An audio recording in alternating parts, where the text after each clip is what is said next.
Welcome student, मैं हूं Tande sir और हमारा आज का टॉपिक है DC generator.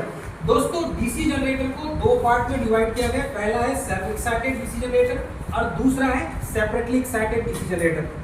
Self excited DC generator को फिर से हमने तीन पार्ट में डिवाइड किया है। एक है डीसी शंट जनरेटर, दूसरा है डीसी सीरीज जनरेटर और तीसरा है डीसी कंपाउंड जनरेटर। वैसे ही डीसी कंपाउंड जनरेटर को हमने दो पार्ट में डिवाइड किया है। एक है कम्युलेटिव कंपाउंड और दूसरा है डिफरेंशियल कंपाउंड। इसके आगे भी देखेंगे आप तो आपको लॉन्ग शंट और शॉर्ट शंट भी जो है आपको देखने मिलेगा। चलिए, सबसे पहले तो बात करते हैं सेपरेटली एक्साइटेड डीसी जनरेटर क्या होती है।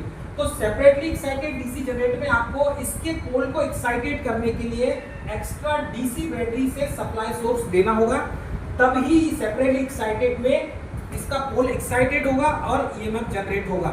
सेकंड है सेल्फ एक्साइटेड डीसी जनरेटर। तो सेल्फ एक्साइटेड डीसी जनरेटर की खासियत ये होती है दोस्तों कि इसमें इसी सेल्फ एक्साइटेड डीसी जनरेटर में जो आर्मेचर वाइंडिंग होती है और फील्ड वाइंडिंग होती है, तो फील्ड वाइंडिंग में ही इसमें जब जनरेटर रोटेट करता है तो वो स्वयं की फील्ड से एक्साइटेड होता है और ये ईएमएफ जनरेट करके आपको देता है।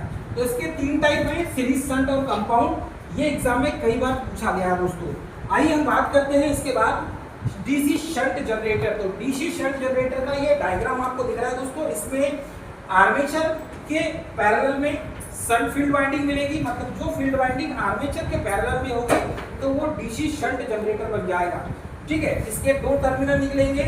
इसके जो टर्मिनल के नाम मैं आपको बता दूं, शंट फील्ड वाइंडिंग के Z1 Z2 होते हैं और आर्मेचर के A1 A2 होते हैं दोस्तों।